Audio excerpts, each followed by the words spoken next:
Welcome to the 10th episode of Raising Happy Kids. Today, our first slideshow is going to be on how believing in your kids helps them succeed. So first, I'm going to screen share.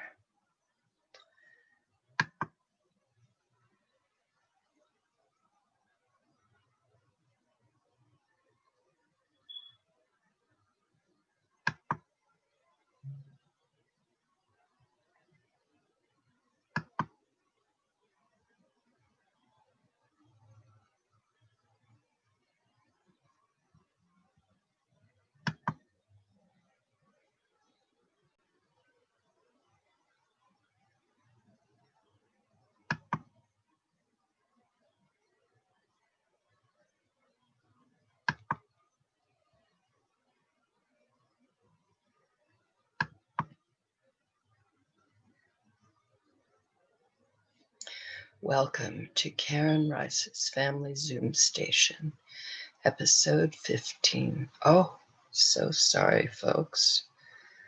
This is going to be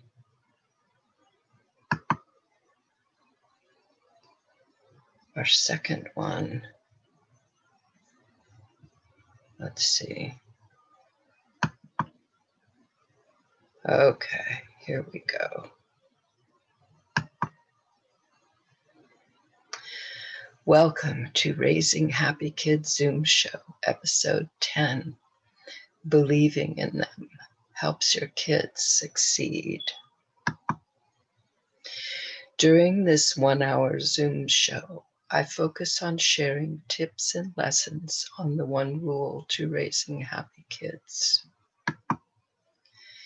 Each episode has at least one example of one rule in action, demonstrating how it helps you raise a happy child. Then we have Q&A and discussion. When I talk about raising happy kids, creating harmony with kids, I bring up the one rule. The one rule equals agreement. Agreement equals harmony.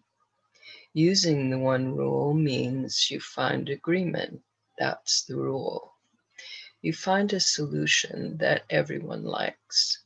You've found agreement. You've found harmony. Knowing and following the one rule is all you really need to create harmony between you and your kids. In any situation where there are differences that might lead to conflict between you and your kids, use the one rule. I learned this strategy from 3-year-old children. I was teaching them a complex conflict resolution strategy, actually intended for adults, and they taught me this. So don't think you're in for a rough time. It's simple, it's easy, it's powerful and effective. It works if you use it. A belief is a thought that you keep thinking. It has strong momentum because you keep thinking it, so you expect whatever you believe. Here is another way the one rule helps you and your kids. It helps you believe in them, so you expect the good thoughts you think about them and their abilities to come true. And because of that, it helps them believe in themselves. When they believe in themselves, they have good self-esteem. They are confident. They believe in their self-worth. Imagine how great and powerful that is. When I thought of this topic, I also had an inspiration to create a course around this. This topic is so important. I'll let you know when it is available.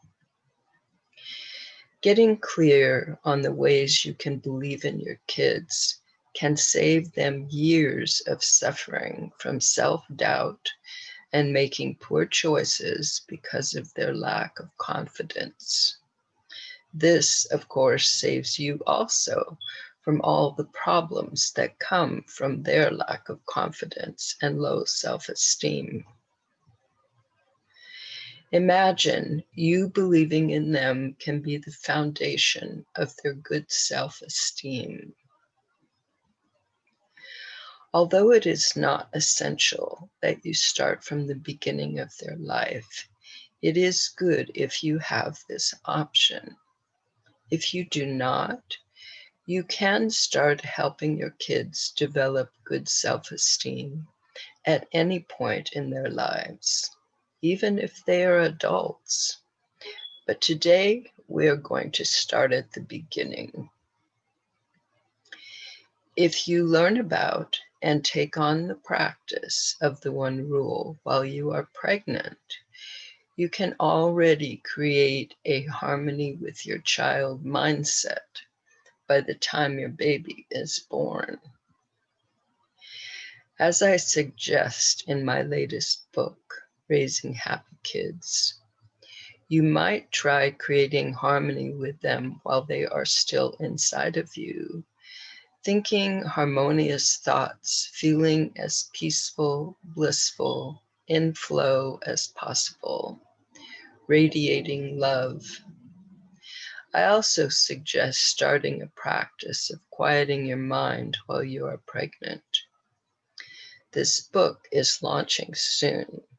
By the way, the quotes that you will see in this slideshow are from that book. Once they are born, again, the One Rule can help you. Now it is your responsibility to find harmony with our little ones.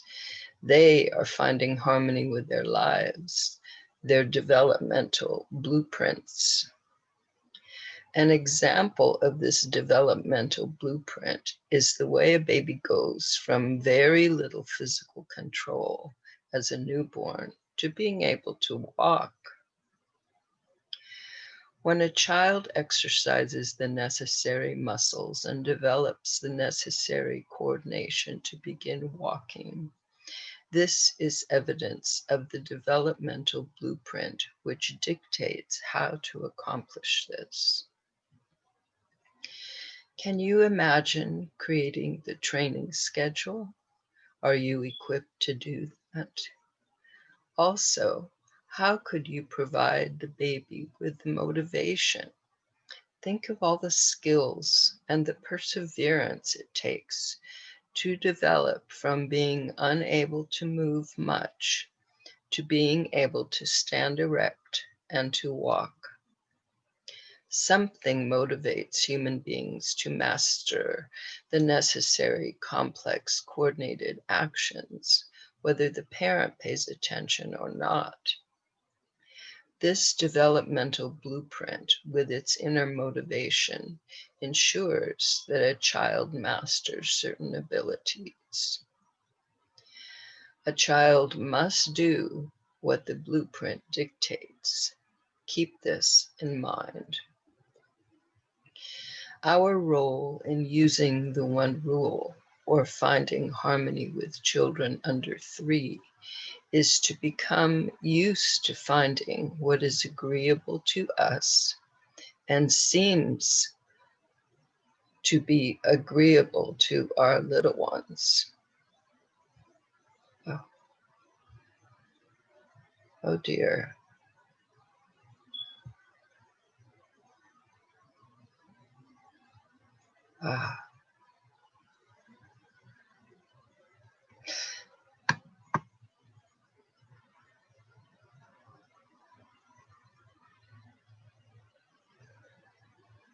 Let's see. Hi, Leslie. Hi, Karen. Just the 2 of us. Yes. Oh, okay. By the way, I did hear back from the department. I told them one of our ambassadors for peace has a program she's been working on for 47 years to help raise happy kids, and would they like to know more about it? And she said yes, they would. So Oh, yeah. So great. what would you like me to tell? What would you like me to send to them? Just a minute. Okay. Shall I send them your new book, or shall I just send them what, the advertisement? Well, that's not going to tell them anything. No. Okay, the new book, let's see. I have to look through it once more because I've added some new information. I want to make sure that it's everywhere it needs to be. So I will do that today, and then I will send you a copy of the new book. Okay. And then, yes, you can send that. And then, yeah, because then we'd have to discuss, how to monetize it too, because you don't want to just give it away for free. Right. I already have a plan for that. Okay. And I want to launch that too.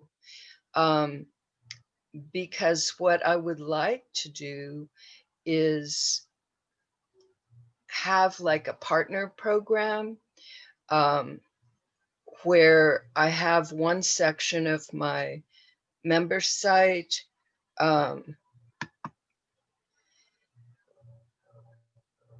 with different sales letters and hi Sera and other information, and then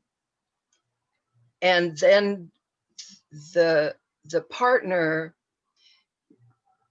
can connect with their people, and they can either send them to my sales pages, or they can sell it themselves and then send me 50% and keep 50% for themselves. Well, so usually what the Blessed Family Department does is they have resources available, so people can click on and they can get the resources.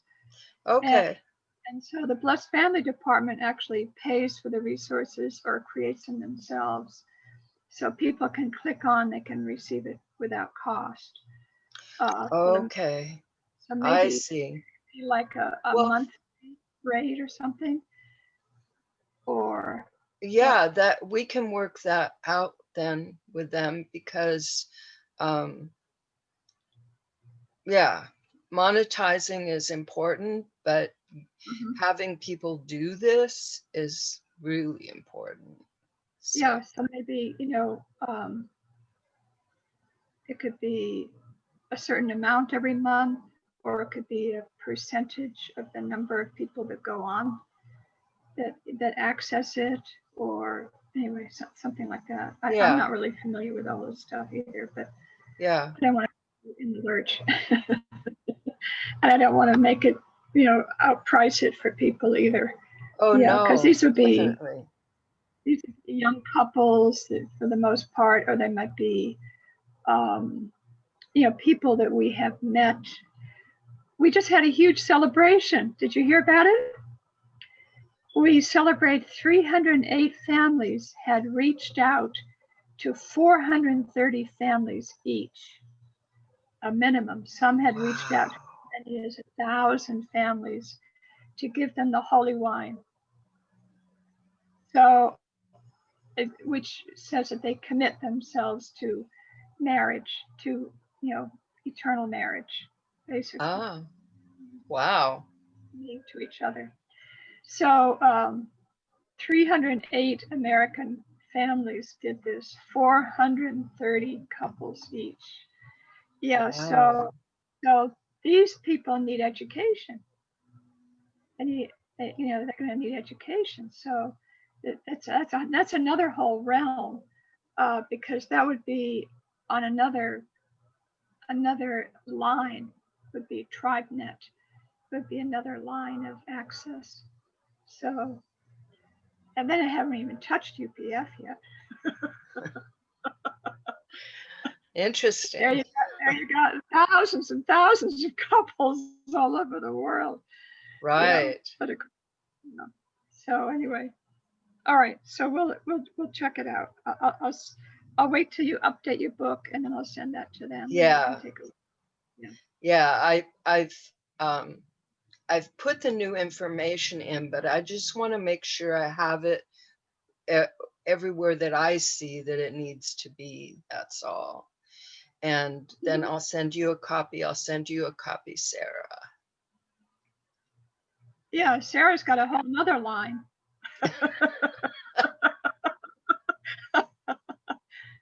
Can't hear you, Sera. I was muted. Sorry about that. Yeah. I just told Karen that I contacted the Blessed Family Department and said that I have an ambassador for peace, and she's been working 47 years to develop her program, Raising Happy Families. And were they interested in hearing more? And they said yes. So. Awesome. I have a friend, maybe you know Tom and Elaine Cox. They were in New England for a long time, in New Hampshire. They were near Richard and Marjorie Busing for a long time. I wasn't in New England very much. Right, but I mean, everybody moves around so much. But anyhow, Elaine and Tom are both amazing watercolorists. So I reached out to Elaine to do some illustrations for Karen's bullying stories. And I was thinking we could make pamphlets for those, even for the school district here, you know. But of course, within the movement, there's definitely amazing resources for the young families. And with Women's Federation, I was talking to Karen about, it's hard to go in the right channels, but if we find the right channel to reach these young moms, I know, maybe Blessed Family Department is the best channel actually to go through. That's a good channel. I was thinking just more locally, but. And then locally, that parent group that advocates for education. Hi, Brian. Yeah. Hi, Brian. Hey. Hi, good to see you, Brian. Hi. Good to see you. Brian, Yeah. I read your book. Oh, did you like it? I hope you enjoyed it. Oh, wow. I loved it. I loved it. And I'm going to send it to my sons. But she's going to lend it to me first so I can read it. They can read it together. Oh, everybody buy it. I know. I was just going to say, because I'm too cheap to buy it. Right. I'll buy it. Thank you. I have 8 children, Brian. I have 8 kids. We're 10 in the house. I mean, you wouldn't believe my grocery bill. You'll get your money's worth on this one. It's ebook, nice. I like the language. Version. Yeah. The ebook version's only like $3. Oh, okay. And it's nice. It's succinct.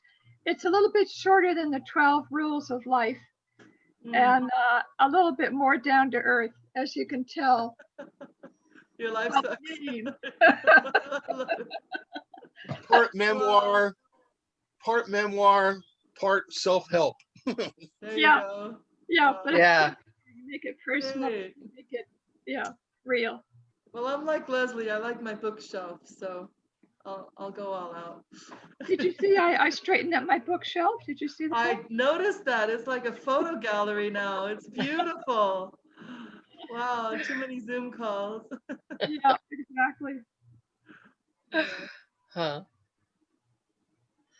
So how Wow. you, Brian? Are you back to snuff, or you still recovering? Unfortunately, no. I'm still having some issues with my foot. And I've been going through a lot of hospitalization and testing and different things, trying to save it from being amputated.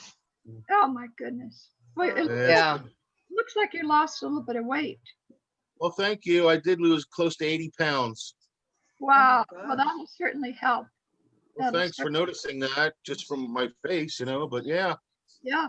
I've changed my diet. I'm off all of my insulin for diabetes and all that medicine. I'm off it all now. They say I reversed my diabetes because now when I check it, it's in like the 60s or the 50s, where it used to be, up in the hundreds or 200s, sometimes more. So Oh, you don't just want by to go. losing Don't let it just by go. losing the weight and changing your diet helps. Yeah, Yeah, definitely. Wow. Good I've for you. learned a Where lot. are you? Where are you, Brian? Are you here in Las Vegas? No, I'm in Houston. Oh, Houston. Oh, I Yeah, see. looks like it's Yeah. on. There was a time when I was in Vegas, and I hope to return soon. That'd be Yeah. cool. Yeah. Yeah, with your horn. Yes. Yeah. Trumpet, right? Trumpet? I play like all brass instruments. Oh, Wow. brass. The brass. Did I interrupt you guys just by popping in? Were you doing something? I didn't.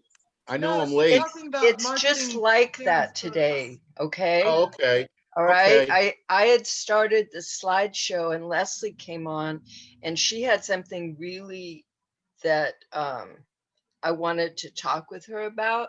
And so Mhm. that got interrupted. Right. So it's just like that day. Free for all today. Yeah. Yeah. Good. Well put. Yeah, I have my second son plays the trumpet. He's 40. And but his wife is upset because she's afraid the neighbors will complain. But it sounds he plays it really well. And Well, then they have things to get around that. Yamaha um, has a thing called the silent brass, and you can stick it in the bell of the trumpet, and he could play with headphones, and he could get different sounds too. Like if you're in a hall or an echo room, or it's really nice, and it's about $100, but it's a good gift you might want to consider. Oh, okay. Interesting. There's Yeah. also cheaper things called mutes, like Oh, practice yeah. mute, things like He's that.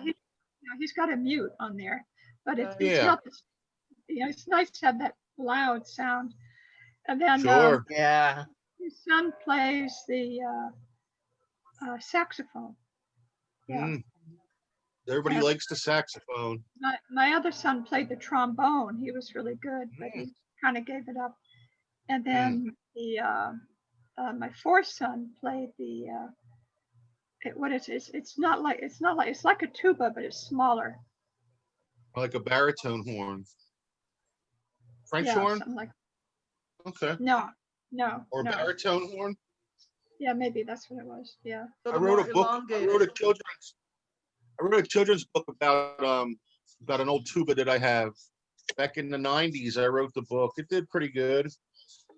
It's a chapter book for kids, and it's about an old sousaphone that I found in the attic of a Catholic school, and they let me take it home, and then so it's pretty good. It's a story within a story, but it's called Granddad's Old Tuba. That was my first published book. What's it called? Granddad's Old Tuba. Bring in Dad's old. Granddad's Old Tuba. Let me see if I have a copy, just a sec. Oh, there it is. Oh, that's nice. So- One of our favorite albums. You remember Tubby the Tuba? We had a photograph record of Tubby the Tuba. Yeah. There's one. Yep. Yeah, Granddad's Old Tuba. That's So great. can I get it on Amazon? I think you only could get it used, but if you want it, I could send you one. Just send your info to me, your mailing address, and I'll send you one. How can I? What's your email? Yeah, it's just my first initial and my last name at Gmail. Okay. And yeah, when I get that, I'll mail you one out. Okay, great. Thanks, Brian. Always looking for things for my grandson to read in English. Oh. He's slow to read in English. He likes read Korean. He'll like this.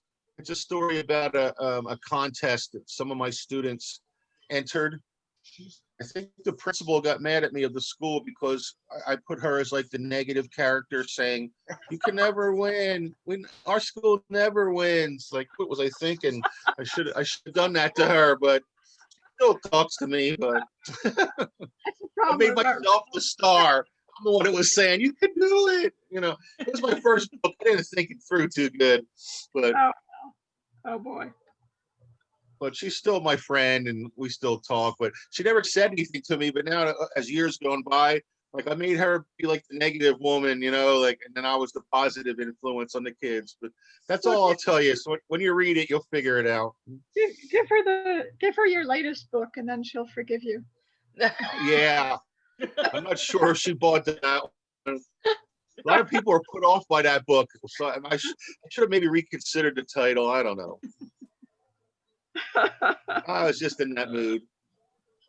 Yeah, that's good. Yeah, I have other publishers contact me almost every day, want me to republish it under a different name with their house, you know? So, yeah, right. Oh, yeah. But they say that a lot of people are put off by the title. You just have to have a little bit of a imagination, I think. Yeah, really. I've gotten used to it. Yeah. Yep. It just makes me more curious. Your kids will like it. Yeah. Look forward to reading it. Yeah.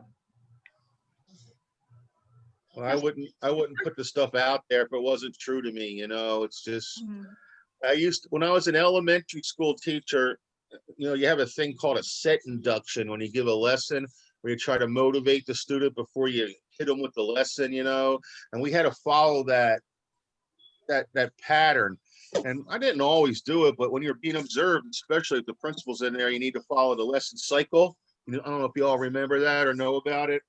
So you have to follow a lesson cycle. You have to do an introduction, excuse me, where you motivate the child to want to do the lesson that you're doing. Then you hit them with the lesson.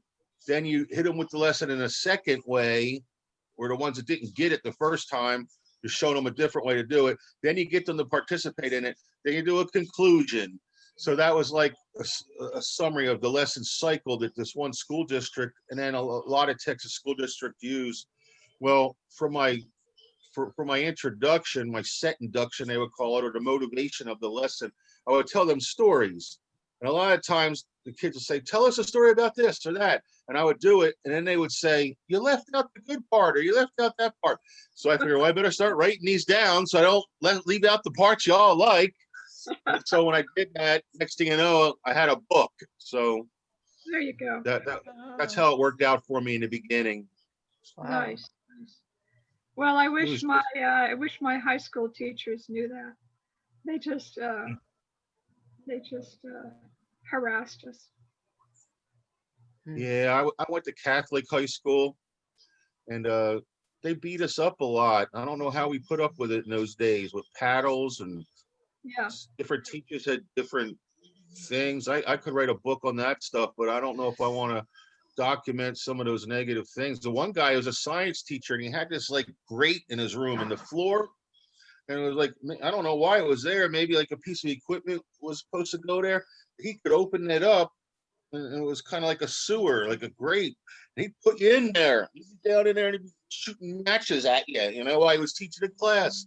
That was an evil thing to do to us, but it was all in jest. But he couldn't get away with that nowadays, I don't think.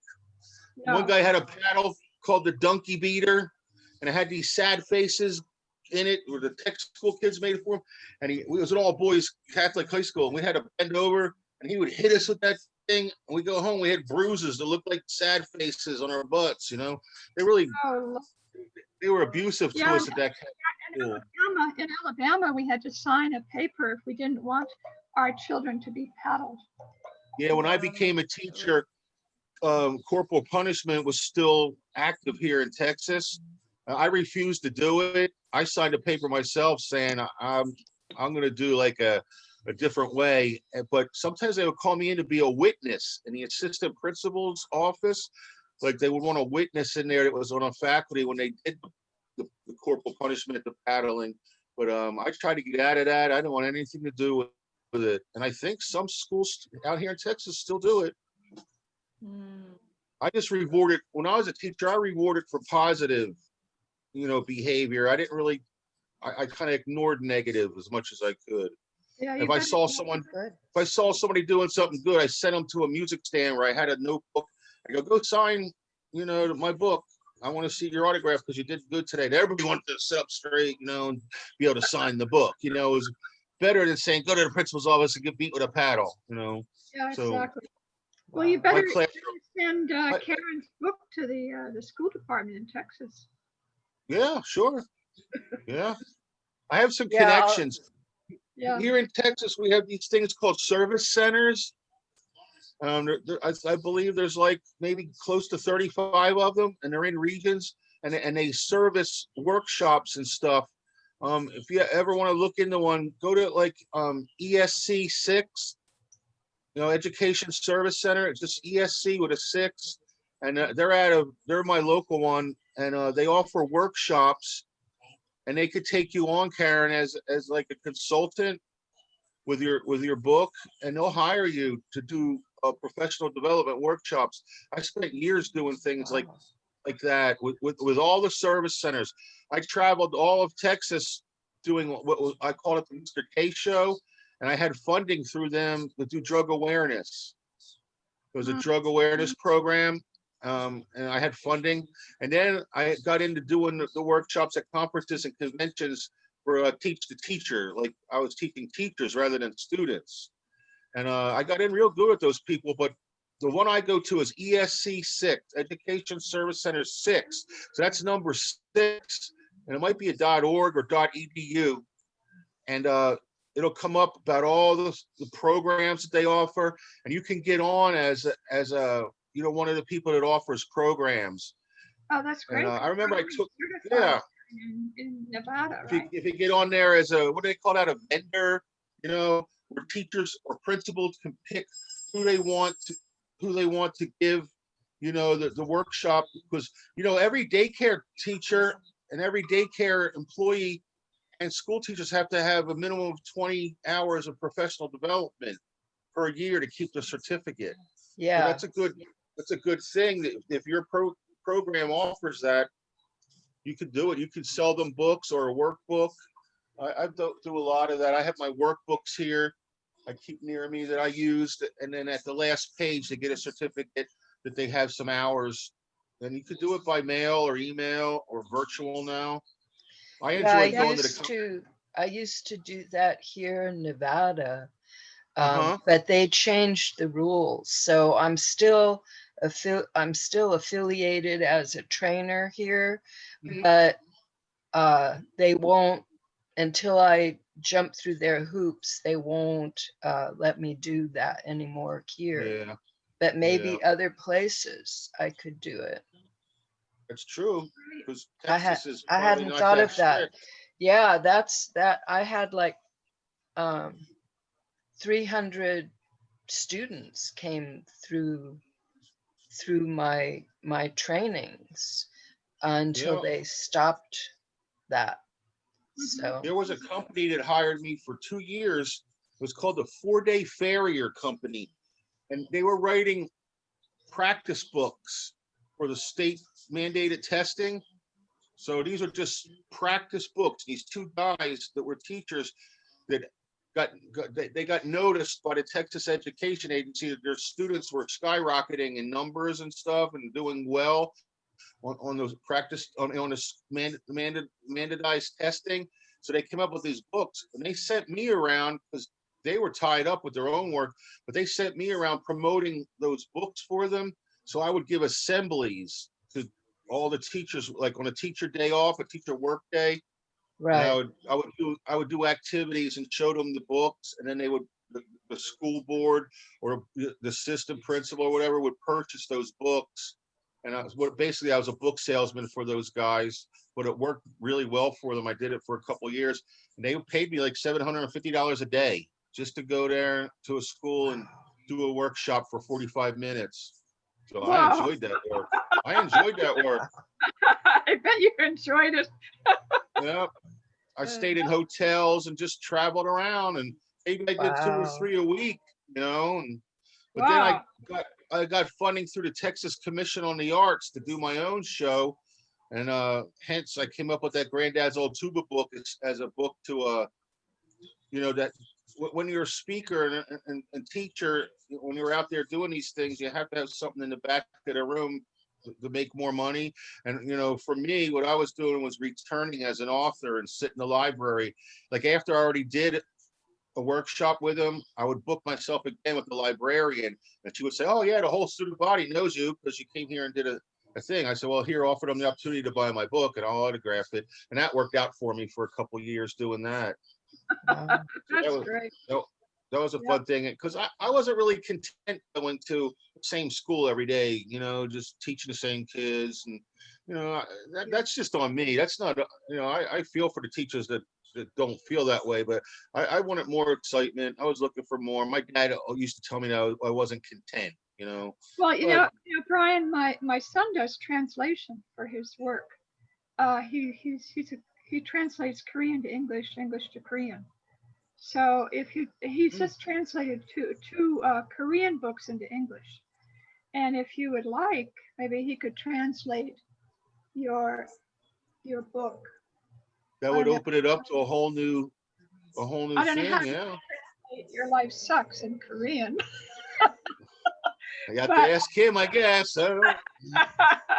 But it might be, Burnt rice or something. I don't know. Yeah, They might figure it out.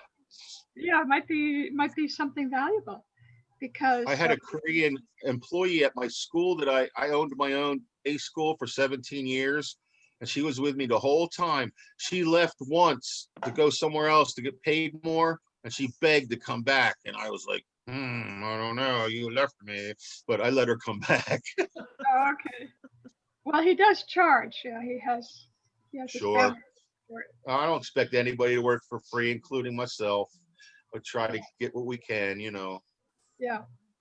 But he just one book he translated was called How to Become a K-pop Star. Huh. And the one before that was about a Korean girl who was a child. She was a child star, and her family used her to support the family. And she had quite a life. She came to America. She had to support herself through school and all kinds of things. And then she got persecuted. All kinds of stuff happened. So he wrote Wow. a book. I It was very moving. dabbled a little bit in voiceovers. I got in with these people that were doing comics and videos. And I met a woman that was doing this full time, where she would take like the Japanese and put it into English, so the kids in America could watch them, and that was a good career for her. It didn't really last long for me. I'm not sure why, but I dabbled in it, and I did a couple demos with them, and they paid me a couple times, but I thought that was interesting work too. Neat. All right. Okay, well, I don't know, Karen, if you have anything to tell us today. Well, I made, yeah, okay, let's see. I made a slideshow. We could do that. Great. Okay, let me give it a try here. Okay.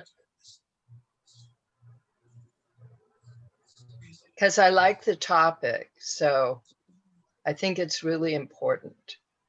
That's why I did it. Okay.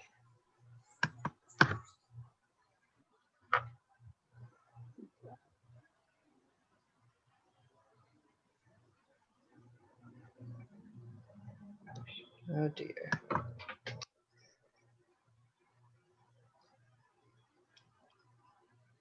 Okay, I'm gonna go back to the starting. Let's see if I can do that.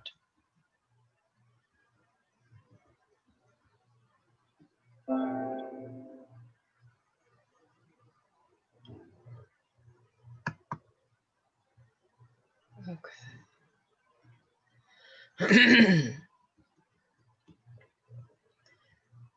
I won't do the introduction. Yeah, you guys know about the one rule. Let's see. Okay. A belief is a thought you keep thinking. It has strong momentum because you keep thinking it. So you expect whatever you believe. Here is another way the one rule helps you and your kids. It helps you believe in them. So you expect the good thoughts you think about them and their abilities to come true. And because of that, it helps them believe in themselves. When they believe in themselves, they have good self-esteem. They are confident. They believe in their self-worth and powerful. This topic of inspiration is so and it is getting ways you can take your suffering from their lack. This affects you also problems from their lack of confidence, low self-esteem. Imagine you believing in them can be the foundation of their good self-esteem. Though it is not essential to start from the beginning of their life, it is an option. If not, you can bring your kids developing at any point in their lives, even if they're going to start beginning. If you look on the practice of while you are pregnant, you can already be harmony with set. As I said in this book, Rigney, you creating harmony are still inside. Thinking harmony thoughts, feeling as blissful and possible. Love. I also suggest practice of quiet while you are pregnant. This book is launched.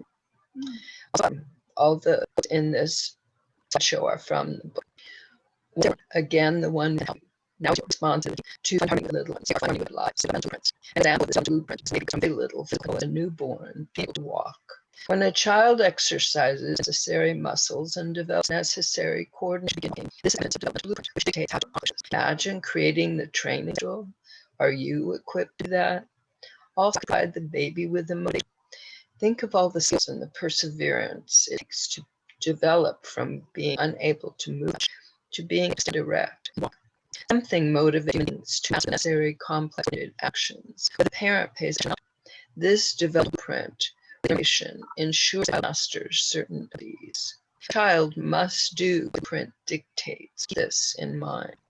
Our role in one rule or harmony with children is to become what is agreeable to us and to agreeable to us. They go along with it. Don't resist.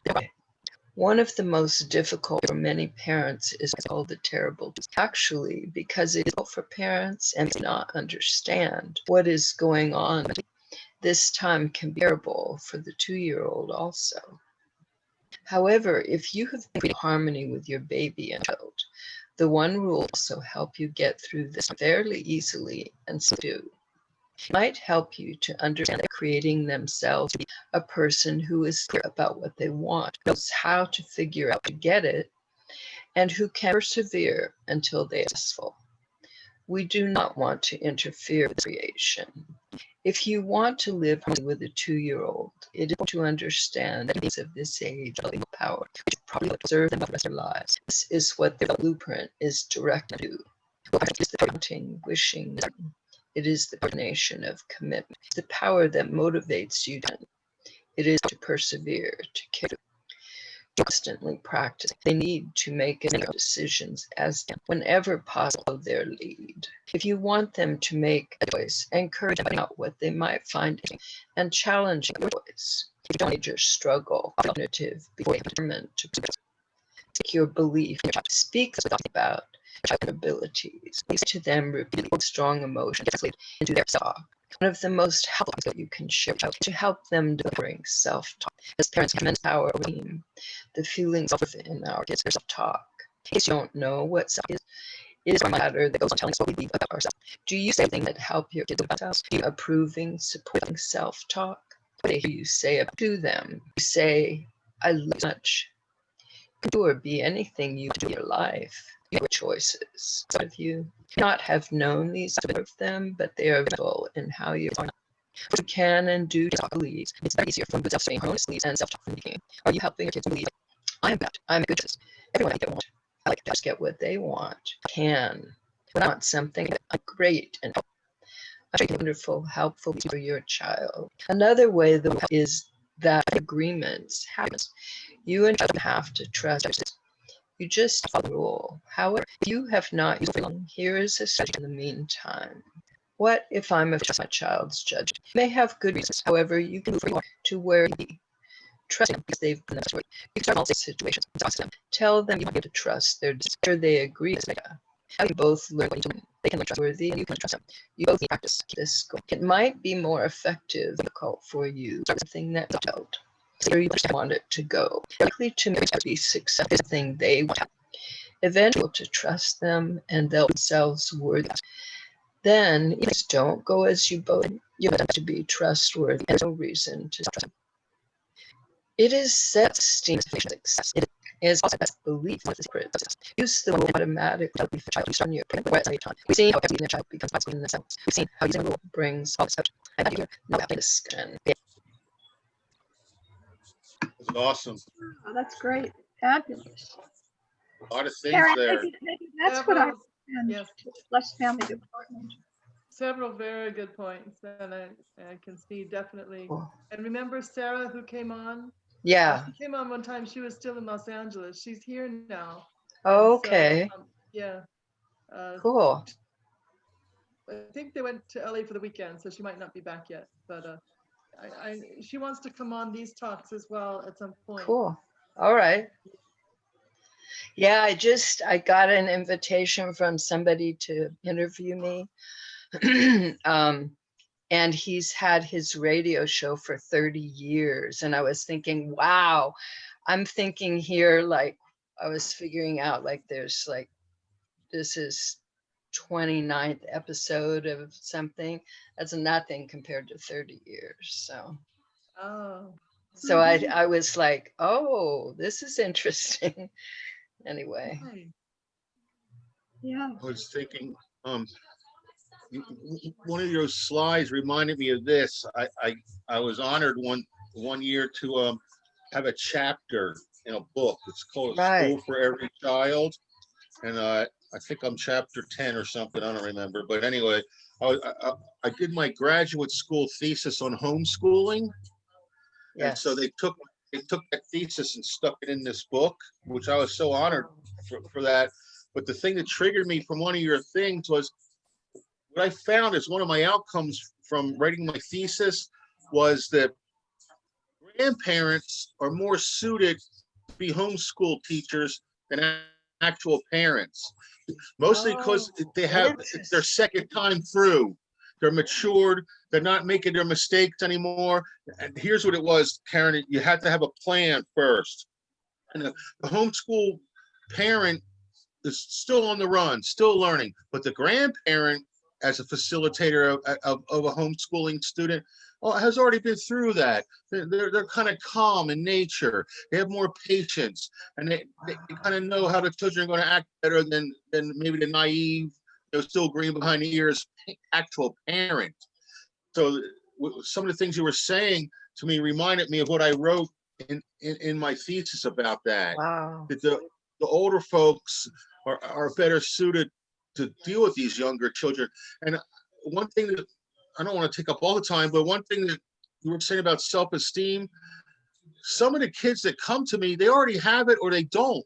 So they got it early before they were 3 years old. Like if I got like a fifth grader came to me for piano lessons, maybe one kid would be like, I'm not good at this. I'll never be good at it. And then another one, like pushing my hands out of the way and show me how he's going to play it. There's two things there going on there. And I could see the night and day of where their self-esteem lies. Some don't have it, and you have to encourage them. By others, you might have to say, hold your horses, back off here. I'm the mentor, I'm the teacher. You're not teaching me. Your parents aren't paying you to teach me piano, or it's the other way around. Some of them need to be put in their place, but you have to be careful, as you all know, how you do that. You have to you can't be their friend and their mentor. I think there's, you know what I mean? Well, You that's might want, that's where the one rule comes in. sure. You find I'm not agreement. friends with, You now that find agreement, even if you are the adult and they are the child, you find agreement, because we're all important, and what we need, what we want, how we perceive ourselves in our life, that's it's interaction, important. communication both ways. It's a two-way street.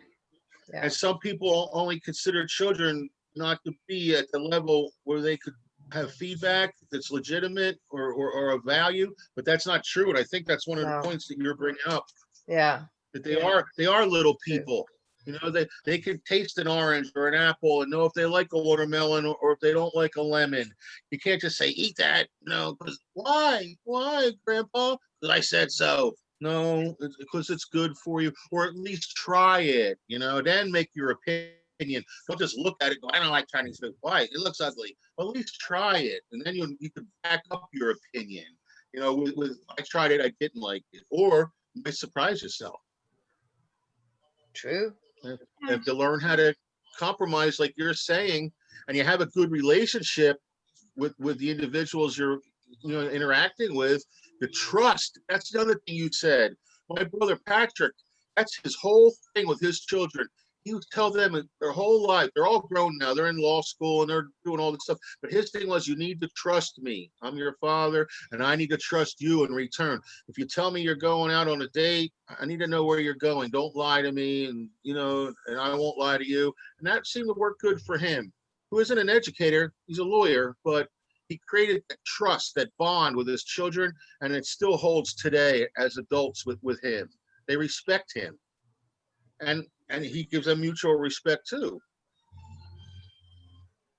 And I think that stuff, Karen, what you're saying, the way I see it, that stuff's it's ingrained in you from before you're 3 years old. Whether to have that trust and that self-esteem. It can be, let's say, it can be, but it is also possible to attain it as you go along, because this has been my path. I did not have it, but I got it through life's experiences and the choices I made and the practices that I do. Even now, it's something I have to be aware of, because I think I got it until I was 2 and all this stuff happened. And I think that that's one of the reasons I'm so stressing 2-year-old time, because it's one of our major transitions. And formative years. Right? Formative years. Yeah, but really big time.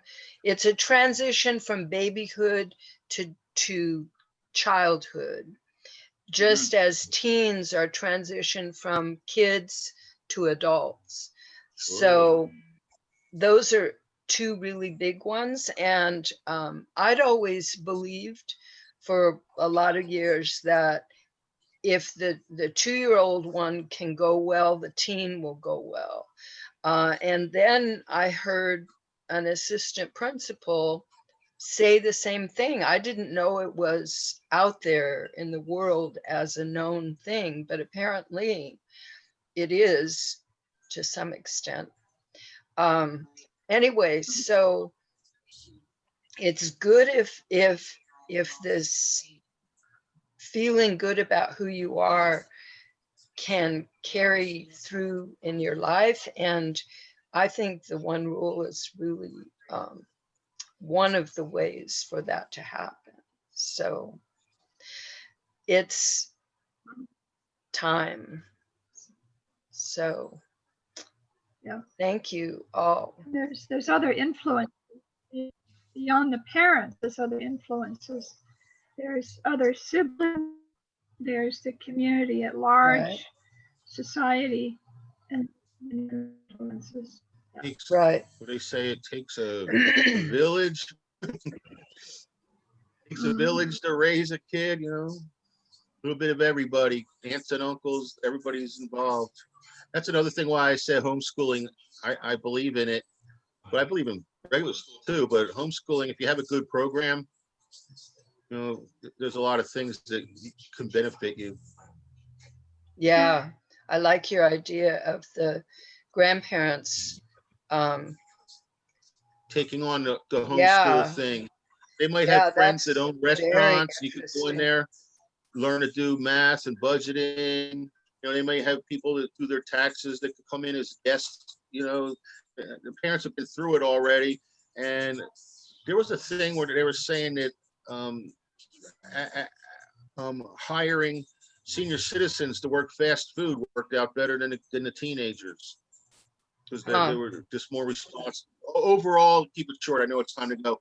The senior citizens were more responsible employees than teenagers. I was thinking in terms of the doing homeschool, it's almost kind of a natural situation in a lot of traditional cultures. The grandparents take care of the little ones while the parents are out, you know, working, getting the bacon, right? Yeah, bringing home the bacon. They're busy figuring that out.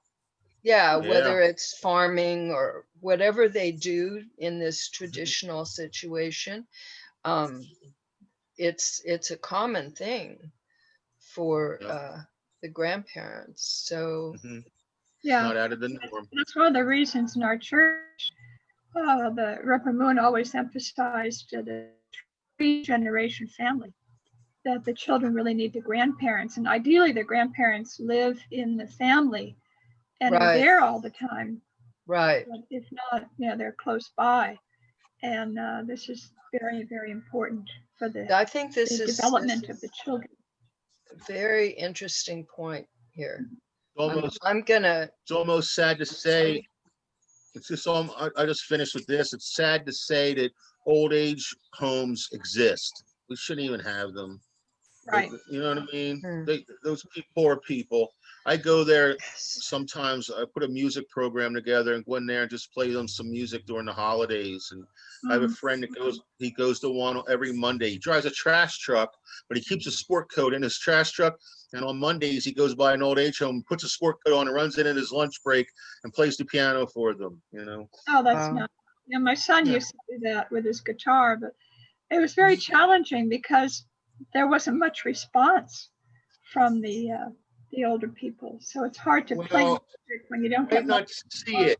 You know, they give you your full. I think they give a lot of them, even if they're not even looking at you in your eyes, they're listening and they know and they're there. That's the thing. If they didn't want to be there, they'd be back in the room. But they ask and they look forward to it. I've learned that firsthand because I've done some of those things. There's this guy named Yogi Baird. He's like a violin player and a contortionist. I did some things with him in old age homes, and he taught me that kind of stuff. That they're there, they're listening. Yeah. You know, a lot of them, they're not going to jump around like teenagers going woo woo, but they're there and they're relaxing and they're listening. There was a performer that came in to one of the rehabs that I was in a couple of years ago. I was in a rehab, and I was like one of the youngest people in there. But a performer, a black guy that sang rhythm and blues songs. And everybody showed up, you know, we loved it. It was good. And you're right. Some people you didn't think appreciated it, or they're just kind of like zombies sitting there. It's not always true. They're taking it in. And kids, I guess we can relate that to younger kids too. I know my granddaughter, she'll be 3 next month, but she does little things that she caught me doing there. Like when I take my pills and I'll take a drink afterwards, I'll go, ah. So now she's doing that with her sippy cup. Ah, you know, like, oh no, what have I created here? She's watching. She's watching and I didn't teach her that, but she observed it. And, you know, she took it on. Yeah. That's just one example.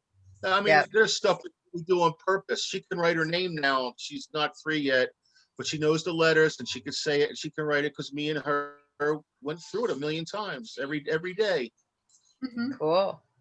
And I don't keep her to that for the whole lesson. I let her do scribble, but she'll like, I'm gonna draw mommy. I'm gonna draw grandpa. Like, hey, write your name too. You know, and she'll write it. I'll be like, awesome. Just throw it in there, you know. Oh gosh, she must have really missed you, and she's so happy to have you back. Yeah. They're waiting for me now. They're out in the little baby pool out in the backyard. I'm gonna go out there and join them. Okay. Look at Well, thank you here, all for being here. Oh, okay. Thanks for having me. And what I'm going to finish the book today, and I'll send you all copies. So.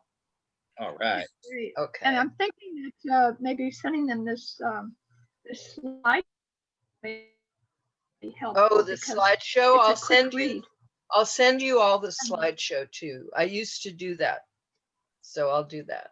Yeah. Yeah. Okay. That'd be great. Okay, Karen. And Leslie, send me an email with your mailing address, and I'll get you one of those books out. And tell Sarah too; she can get in on it if she wants. So. Okay. I don't mind sharing. All right, girls. Okay. Thank you. All right. Karen. Have a good week. Bye. Yeah. Bye-bye.